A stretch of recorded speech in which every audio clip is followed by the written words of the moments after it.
Halo warga-warga Mak Bosok dimanapun kalian berada. Aku saat ini dengan salah satu teman ya. Pinter nyanyi. Kalau nyanyi suaranya enak sekali ya. Malu deh kita. Nah, ini Mbak Heni nih ada mempunyai profesi yang sangat spesial. Dan ini profesinya ada di Belanda ya. Jadi buat warga Indonesia yang ada di Indonesia pastinya kan kepingin tahu gimana prosesnya bisa menjadi salah satu sopir taksi di Belanda. Halo Mbak ini. Halo. Jadi grogi. Jadi grogi. Gimana Mbak Heni? Sudah berapa tahun menjadi sopir taksi? Ya. Jadi berapa tahun ya? Itu saya mulainya dari tahun 2015. 2015, 10 tahun? 10 tahun lebih lah ya, 10 tahun lebih. Terus awalnya ide pengen jadi sopir taksi kenapa tuh? Itu dia pertanyaan yang lucu banget ya. Sebenarnya tuh ya, tapi memang saya hobi nyopir ya. Jadi mau sopir apa aja, it's okay, no problem. Nah dulu waktu saya baru pertama kali datang ke sini tuh 30 tahun yang lalu, saya tuh cita-citanya kepengen banget pengen jadi sopir bus. Wah, bagus juga loh di sini. Bus dulu ya. Cuman pas saya ngelamar, semuanya oke pas dites. Pas dites tinggi badannya kurang. Karena bus di sini kan gede. Jadi kursinya ke gasnya itu kan kebayang nggak? Kecil begini. Begitu. Jadi itu yang bikin gagal sebenarnya. Itu yang bikin gagal. Udah tahu berapa tahun kemudian ada satu teman dari gereja, dia bilang, Sus Heni, kamu kan suka drive ya? Iya, kenapa Sus, ada apa? Saya baru baca koran kemarin. Kenapa nih? Itu ada baru datang di Belanda katanya Uber, tapi dia bisa pakai mobil pribadi. Dulu ya, waktu pertama kali mobil pribadi sama pakai SIM biasa lah ya. Jadi sebenarnya belum official taksi banget. Oke, jadi saya ngelamar. Ya diterima. Udah gitu, cuman ya bisa waktu itu bisa sampai 1 tahun waktu itu. Jadi kita bisa pakai Rebus biasa. Yes, pakai mobil pribadi sama Rebus SIM biasa. Itu hitungannya legal atau ilegal tuh kalau pakai mobil pribadi? Itu waktu Uber dulu itu sebenarnya legal. Cuman karena kalau taksi dia harus blau plat ya. Cuman kita belum ada waktu itu. Tapi pajak tetap kita bayar. Pajak kita bayar. Tetap berarti ya. Bukan dari Ubernya yang meminta yang memotong pajaknya itu. Enggak. Kita harus urus sendiri. Oke. Terus? Nah, udah gitu. Cuman karena terlalu banyak masalah waktu itu, jadi ya gini ya sistemnya Uber waktu itu. Karena kita belum official taksi, jadi mereka adviskan ke kita itu sebagai supir, kalau kamu jemput penumpang kamu, jangan deket sama taksi official taksi. Misalkan di sini ada taksi official, penumpang kamu di sini. Nah, telepon penumpang kamu, dia suruh jalan agak berapa jauh gitu, jauh di belakang, dan nggak ketahuan. Nah, kamu bikin penumpang itu di sebelah kamu duduk, jangan di belakang katanya, biar nggak ketahuan, biar nggak bermasalah katanya. Itu dulu waktu baru. Cuman itu bertahannya cuman ada 1 tahun lah. Karena terlalu banyak masalah. Kadang tuh ada mobil sopir Uber yang dibakar. Pernah waktu itu kejadian ada di Utrecht juga gitu. Waktu pertama kali dulu mobil sopir Uber dibakar. Atau kadang tuh sopir Uber sama sopir taksi biasa berantem. Saya juga pernah berantem malah sama sopir taksi TCA. Siapa takut saya bilang, kamu cari uang, saya juga cari uang, saya bilang gitu. Udah, dia diam gitu. Nah, akhirnya itu cuma bisa bertahan cuma 1 tahun doang bertahan. Karena terlalu banyak masalah juga buat sopirnya, terlalu banyak ancaman gitu ya. Jadi kayaknya bahaya gitu ya. Nah, setelah 1 tahun Uber bilang, kalau kamu masih terus pengen drive untuk taksi, nah kamu harus sekolah, kamu harus ambil diploma, ambil license taksi, ambil permit taksinya, pokoknya semuanya yang mana official buat taksi gitu. Iya. Mar ya, tapi nenek basa Jawa. Terus Waduh, kerja keras, woi. Weh, kerja kerasnya apa ini? Belajar ya? Belajarnya, aduh, ibu rumah Sama, Kak? tangga. Sama nggak dengan kalau kita les apa? Ngambil SIM. Ngambil SIM biasa. Jauh beda. Beda ya? Beda banget, serius. Karena kita banyak banget yang kita pelajarin. HBO kita mesti pelajarin. Baru kita mesti pelajarin, kita mesti tahu gimana handle itu kalau ada orang yang agresif dalam mobil, atau yang tiba-tiba pingsan, atau whatever lagi yang bermasalah. Pokoknya banyak banget yang dipelajarin. Kirain cuman seperti kalau kita Rebwest biasa itu, nggak ya? Beda ya, tetap Beda. Oke, itu SIM apa sih kalau di sini? Kalau aku kan kalau kita yang normal kan B gitu kan? Iya, it is Of B taksi. Oh, what? ini gewoon taxi chauffeur, taxi pasje, Oh, taksi pasien. taxi pasje. Jadi dulu ya, sekarang udah nggak ada lagi. Itu dulu ada yang on beperkt sama yang beperkt. Jadi kalau beperkt itu dia hanya boleh vervoer yang besteld.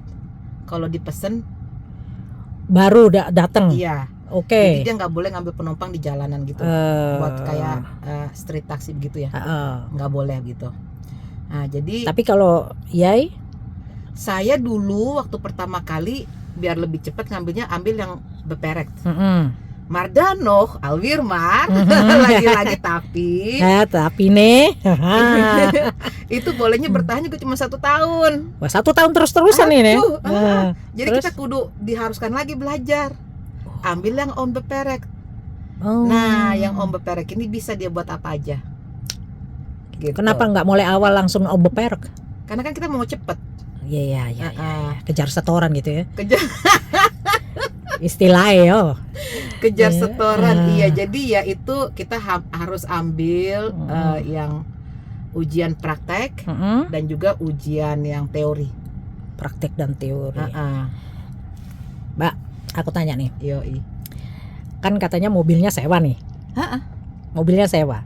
Tapi Sama. sewanya ini tadi pikiranku kan sewa ini mobil-mobil biasa yang untuk kalau orang biasa mau Yoi. sewa mobil. Ini khusus untuk taksi. Ini Khusus juga untuk punya taksi. Uber apa enggak? Oh enggak. Beda ya. Ini Berarti semua di luar Uber. Jadi istilah katanya walaupun saya supir Uber, itu saya cuma pinjam aplikasi Uber doang untuk ngambil penumpang. Jadi Uber nggak ada hak apa-apa buat kita. Karena kita semuanya kerja sendiri wira swasta.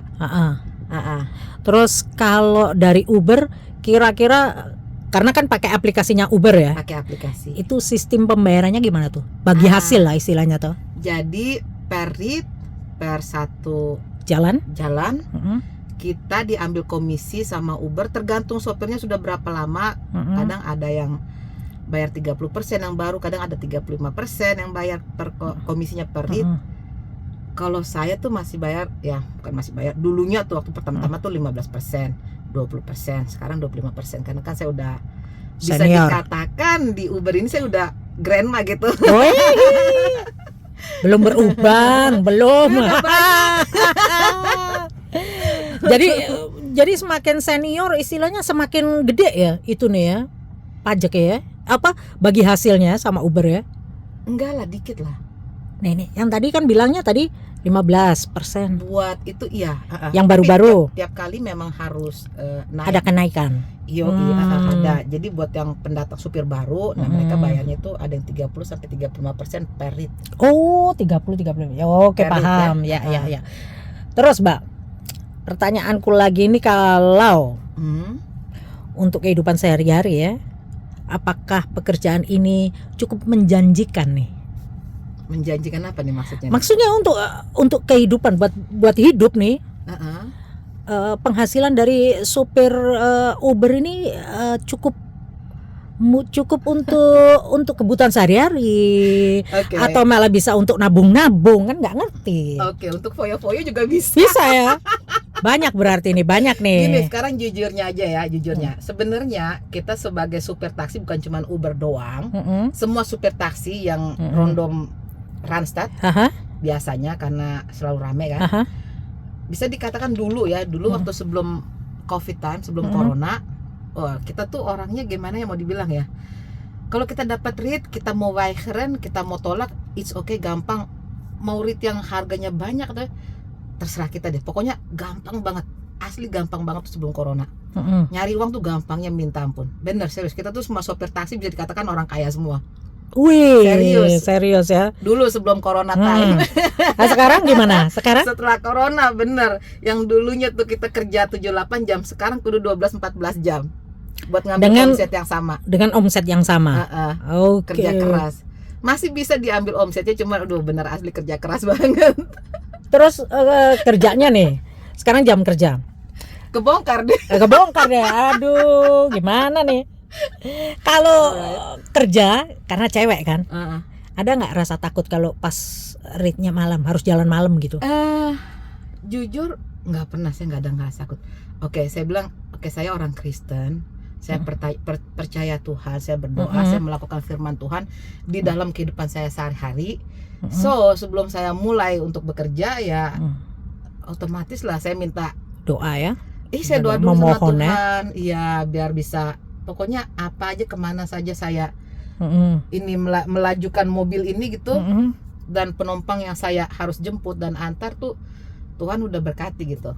Tuhan pasti kasih yang terbaik buat saya, yang cocok buat saya. Jadi it doesn't matter, nggak masalah itu mau pagi, mau malam, mau subuh. Namanya rasa takut saya tuh nggak ada, tidak ada. Nomor satu karena saya ada Tuhan. Saya tahu tuh malaikat Tuhan itu selalu tuh bersama saya. Pokoknya melingkupi ini mobil saya kemanapun saya pergi. Nomor 2 kan saya belajar, kan saya ada diploma saya untuk jadi sopir taksi. Dus ya jadi saya tahu gimana handlenya. Cuman ya vetet marnoid ya tuh kejadian bisa aja di mana terjadi kan. Cuman gini ya, kita tuh biasanya kalau sebagai perempuan dalam melakukan apa aja kita harus pakai weisheit, kebijaksanaan ya. Jadi nggak cuman hanya sekedar nyopir, tapi juga harus tahu gitu penumpangnya yang bagaimana gitu sifatnya. Maksudnya tipe-tipe yang bagaimana. Contoh kalau kayak kita ngambil pakai Uber ini kan kita tahu oh ya tipenya begini orangnya atau bagaimana gitu kan. Jadi ya oke lah, ready aja lah gitu. Kadang nggak, ini pengalaman pribadi ya. Kadang-kadang ada kalau kita naik gitu ya, terus supir taksinya ngomong terus kadang-kadang sebel banget gitu. Aduh, sebelirek ngomong aja gitu kan. Atau kadang-kadang terlalu diam gitu. Bisa.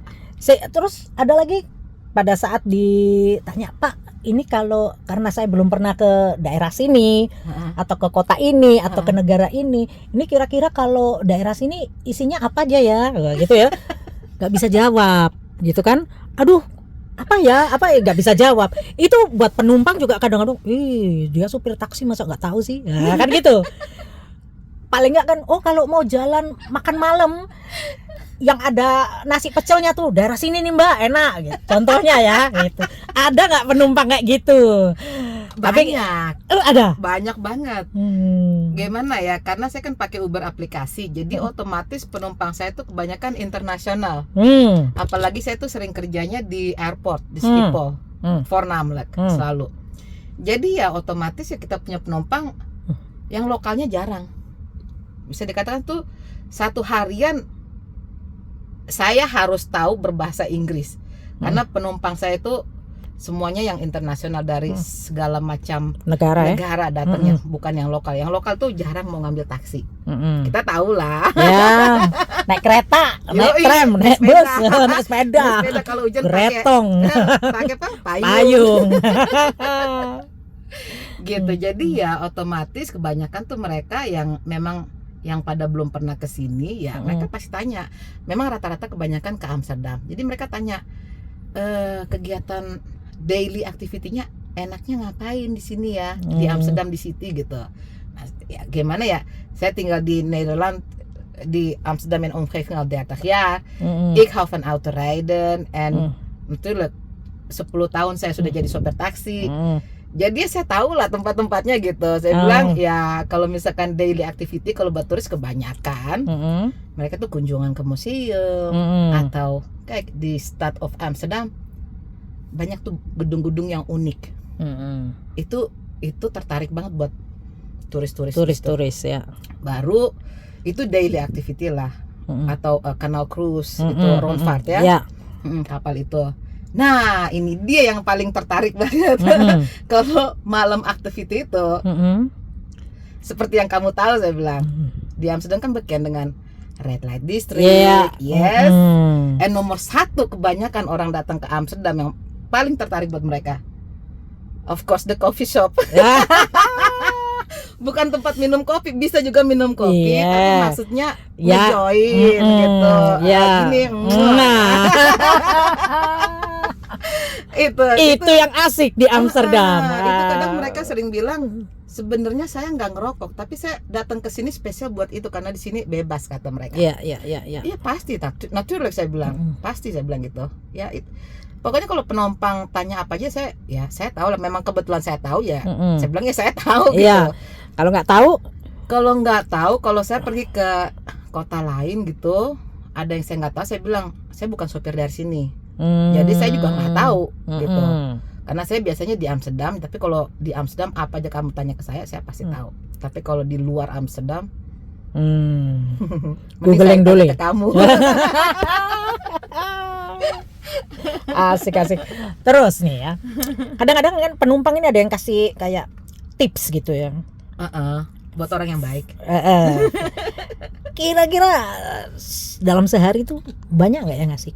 Aduh, orang seperti yang saya bilang ya, setelah corona gitu, orang kebanyakan yang pelit. 1 euro aja diambil ya. Kadang ada yang 1 euro, kadang saya bilang, tapi nggak apa-apa lah, terima kasih Tuhan, saya bilang. Berapapun mereka mau kasih, terima kasih Tuhan lah.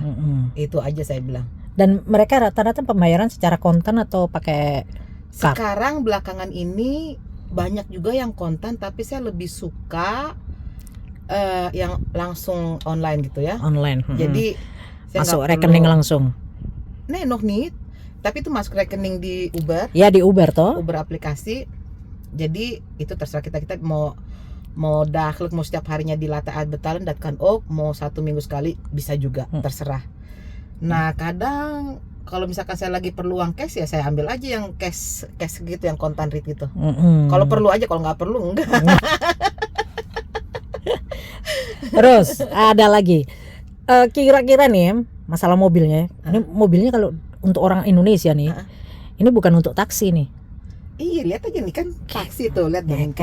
Ini buat Nih, komputer taksi. Kalau di Indonesia nih, merek Tesla ini mobil mewah nih. Yoi, Mobil mewah banget nih. banget iya. Di Belanda ya. Aku pernah waktu ke Paris juga pakai Tesla juga, sopir taksinya. Itu sampai aku kagum juga karena waktu itu belum pernah naik Tesla kan. Jadi wih keren nih, Rek. Baru kali ini naik Tesla gitu kan. Terus kira-kira antara omset nih ya, dengan kamu bayar untuk rentnya nih, untuk sewanya nih, nutup nggak?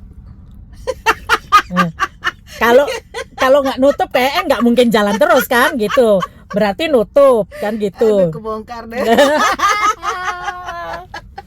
Seperti yang saya bilang tadi ya. Jadi kadang tuh banyak orang yang anggap supir taksi itu sepele, kerjaan paling rendah. No, of course not. No. Kita tuh ada diploma kita mesti kerja, belajar. Ini otak kerja keras banget. Waktu saya mau ngambil ini license-nya untuk taksi. Untuk taksi tuh aduh kerja keras banget ini otak. Kebayang nggak? Teorinya waktu itu tuh saya 5 kali gesakt. Karena saya nggak belajar. Saya bilang, orang saya udah tahu kok Pak bawa mobil, ngapain saya mesti belajar? Sombong gitu ya. Ya. Akhirnya setelah sekali, oke, emang gue pikirin ambil lagi tanpa belajar tuh ya. Sampai ke 5 kali saya bilang gini, ya elah sayang dong uang begini bolak-balik ya kebuang. Udah, akhirnya saya bener belajar, saya belajar untuk ngambil itu eksamen berikutnya. Sampai tuh saya tidur tuh sama buku itu. Bangun pagi, mana buku? Oh udah di bawah badan gitu. Serius lah. Jadi setelah saya serius belajar, yang ke-6 saya baru lulus. Buat teori. Kalau praktek kan udah pinter nyetir. Nah, itu berarti tetap harus ada ujian praktek ya? Iya, teori sama praktek.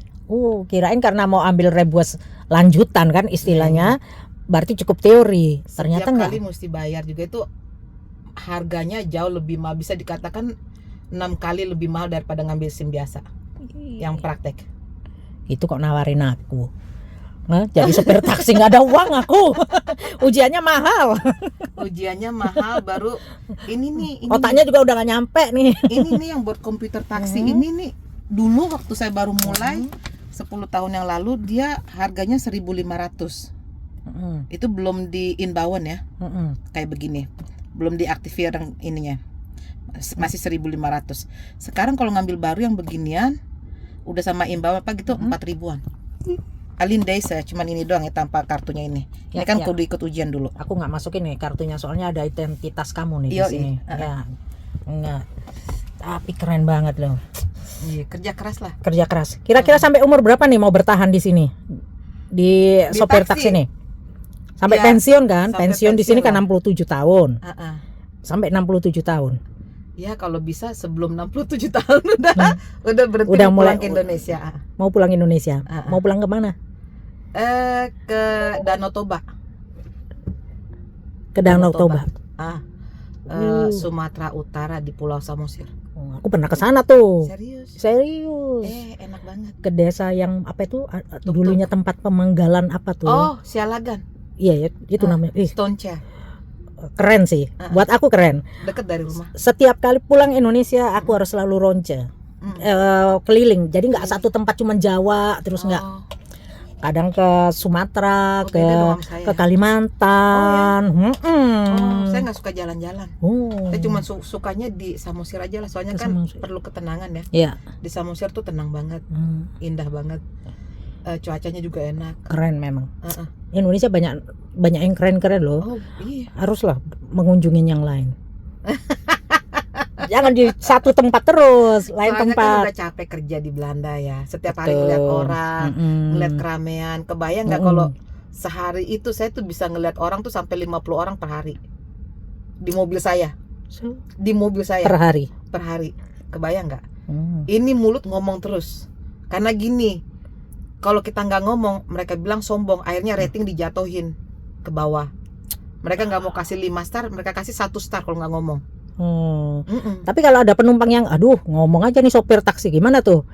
Biasanya kalau orang penumpang yang nggak suka ngomong, dia cuma say hello pas masuk udah kelar diem. Tapi kalau penumpang yang gitu masuk say hello, ngobrol langsung, udah berarti ini demen ngobrol lah.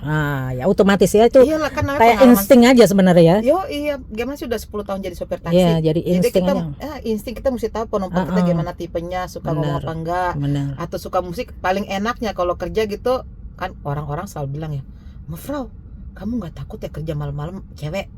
gitu. Jadi saya bilang enggak, justru tuh saya lebih suka ya dulu ya. Saya lebih suka tuh kerja malam weekend. Kenapa bilang? Yang saya sering ambil tuh orang mabok semua. Terus? Orang mabok itu keselah. Menyenangkan ya berarti ya. Menyenangkan banget. Mereka suka, "Mevrouw, pasang musik dong." Pasang musik apa? Musik ini. Yuk, kamu tahu ini, tahu nyanyi, saya kencengin. Jadi nggak ngantuk kan tengah malam.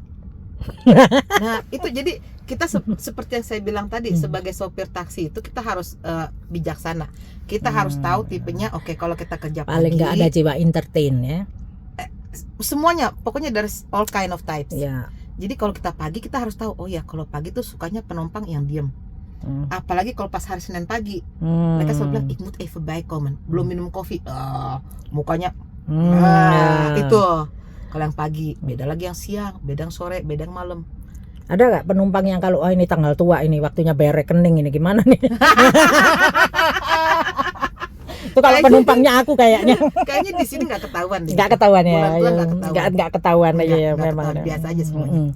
Kalau balik ke Indonesia, apakah pengen jadi Uber lagi nggak? Enggak. Mau jadi tukang jualan. Jualan apa nih? Rencananya sih kayak mau buka kuliner gitu. Jadi kayak semacam di sini kayak ada kayak coffee company gitu ya. Jadi ya kayak full AC, full internet, yang stack internet. Jadi orang bisa datang ke situ sambil makan, ngopi-ngopi, sambil kerja. Tapi jangan salah ya, kadang-kadang nih ya. Ini kakakku sendiri nih ya. Yang di Surabaya tuh pergi ke kafe hanya cari wifi aja dia. Memang iya. Emang sengaja ya. Beli kopinya cuma satu. Ya, jam-jaman duduknya. Enggak apa-apa. Biasanya kan kalau di daerah saya kan daerah turis. Jadi beda. Enggak sama. Gitu. Jadi ya orang bisnis banyak lah di sono, atau orang, apalagi zaman sekarang kan udah banyak yang kerja online gitu ya. Atau banyak juga turis-turis yang datang holiday ke Indonesia, mereka bisa online kerja di mana aja bisa. Jadi ya mereka tinggal cari tempat internet yang kencang, sambungannya, mereka datangin seharian situ sambil ngopi, sambil makan. Itu dia rencana saya. Mudah-mudahan terwujud lah. Mudah-mudahan terwujud lagi ini. sibuk lah sekarang. Wah, mempersiapkan masa pensiun. Saya kan masih lama, masih muda. Rencananya sih 4 tahun lagi lah gitu. Cepet loh 4 tahun. Iya kan, anak saya yang kecil umur 16, jadi saya mau tunggu dia umur 20 tahun. Jadi istilah katanya saya, ya kalau dibilang pindah permanen ke Indonesia nggak boleh lah ya. Maksudnya kan kita punya anak di sini, nggak usah egois lah jadi mama. Jadi kita mesti mikirin anak-anak kita lah. Karena mereka juga walaupun mereka udah dewasa, masih perlu mamanya. Iya. Gitu. Jadi ya rencananya kalau misalkan cuaca dingin di sini, saya Lu ke pulang. Indonesia, itu kayak berapa bulan. Oh, banyak sih yang gitu. Aku dulu rencana gitu. Tapi lama-lama terus akhirnya anakku terlalu kecil, akunya terlalu tua gitu. Jadi untuk mewujudkan itu kayak terlalu panjang Mas ya. Perjalanannya itu masih panjang Masih gitu. panjang, Kalau ya. kamu kan udah Iya, saya udah sering enak. bilang ke anak-anak begitu. Lagi mama ngapain lagi? Disuruh mama mau cari partner lagi nggak boleh lagi sama kalian. Mama sendiri gimana, ya udahlah ya, tunggu si kecil dewasa, baru pulang ke Indo. Gitu setiap cuaca dingin di sini Indonesia. Gitulah tiap berapa bulan sekali. Keren. Kan udah capek kerja. Kebayang nggak? Terus minimal tuh saya kerjanya per hari tuh 10 jam. 10 jam. Minimal ya. Minimal. Itu minimal loh. Maksimal 12. Bisa 14. Gak apa-apa lah. Namanya juga nabung mau masa pensiun toh. Makanya badan rontok. Mana?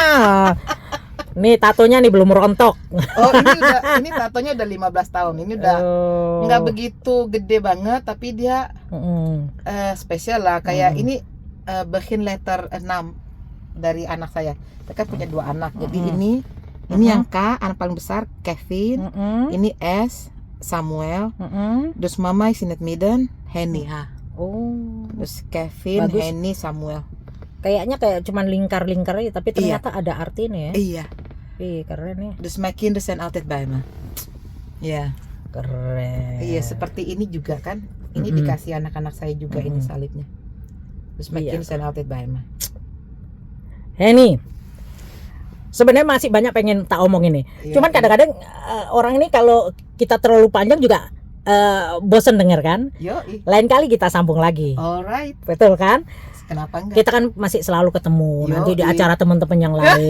Ya toh, ya Mbak Henny ini selain suaranya cantik, Oh alah. suaranya enak maksudnya. Cantik juga sih. Cantik capek tuh. Muka capek.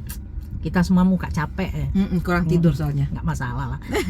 Yang penting tetap sehat ya, jangan sakit-sakit. Amin. Yang penting sehat. Semoga cita-citanya nanti pensiun pulang ke Samosir ya, ke Samosir bisa terwujud dalam waktu 4 tahun ya. Amin. Dan untuk para warga Mak Bosok dimanapun berada, pekerjaan apapun selama halal kita jalani. Amin. Benar. Jangan pernah berputus asa. Karena apa? Kita tinggal di luar negeri, ya. Pekerjaan sepele itu hasilnya gede. Jangan salah. Ya. Jangankan hanya berpikir bahwa kalau di sini harus berdasi, belum tentu yang berdasi ada duitnya. Ya. Iya. Jadi tetap semangat. Sampai jumpa lagi di sesi-sesi berikutnya dengan inspiratifnya kehidupan warga Indonesia di Belanda yang lain. Oke? Ojo lali rek, makin bosok makin oke. Makasih ya, Ken. Yuk.